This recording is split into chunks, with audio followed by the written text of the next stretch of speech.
Hello guys, welcome to your channel. Recent டைமில் வந்து பார்த்தீங்கன்னா நாங்கள் ஆனமலை போயிட்டு அப்படியே சுற்றிட்டு ரிட்டர்ன் வந்துட்டு இருந்தோம். அப்போ வந்து பார்த்தீங்கன்னா லெஃப்ட்டில் ஏகே ஃபுட் சென்டர் அப்படின்னு சொல்லிட்டு ஒரு சூப்பரான ஸ்பாட்டுங்க. உள்ளே வந்தோடனே பார்த்தீங்க அப்படின்னா லைட்டிங்கோட அப்படியே நல்லா இருந்தது உண்மையிலே. இங்கே வந்து பார்த்தீங்கன்னா நிறைய ஃபுட் ஐட்டம்லாம் இருக்குது சாப்பிட்றதுக்கு. ஒரு தரமான ஃபுட்டாக இருந்துச்சு எல்லாமே. எனக்கு உண்மையிலே புரோட்டா பிடிச்சிருந்துச்சு இங்கே சாப்பிட்றதுக்கு. அப்படியே லெஃப்ட்டில் போனோம் அப்படின்னா பார்த்தீங்கன்னா அங்கே ஒரு ஹால் இருக்குது. அந்த ஹாலில் வந்து பார்த்தீங்கன்னா நீங்கள் சின்ன சின்ன ஃபங்க்ஷன்ஸ்லாம் கூட வச்சுக்கலாம். இதுக்கப்புறம் பார்த்தீங்கன்னா நாங்கள் உள்ளே வந்து சாப்பிட வந்தோம். உண்மையிலேயே சூப்பரான இன்டீரியர் ஒர்க்லாம் இருந்துச்சு. பீஸ்ஃபுல்லாக உட்காந்து உங்களுக்கு கூட செலிப்ரேட் பண்ணலாம், இல்லை வெயிட் பண்ணி கூட செலிப்ரேட் பண்ணலாம். அது மாதிரி நல்லா இருந்துச்சு. அப்படியே அந்த சைடு வந்தோம் அப்படின்னா பார்க்கு, அப்புறம் வந்து ஹாலு, இந்த மாதிரிலாம் இருக்கு.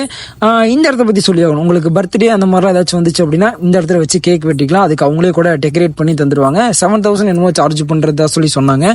இதான் ஹால் பார்த்துங்க. ஓகேவா? இதெல்லாம் அப்படியே முடிச்சுட்டு வந்து பார்த்தீங்க அப்படின்னா வீட்டுக்கு ஜூட் விட்டாச்சு. ஓகே கேஸ், இந்த ஏகே ஃபுட் சென்டர் விசிட் பண்ணி பார்த்துட்டு எப்படி இருந்துச்சுங்கிறத மறக்காம கமெண்ட்ல வந்து சொல்லுங்க. அப்படியே சப்ஸ்கிரைபையும் தட்டி விட்டுருங்க. Tata, bye bye.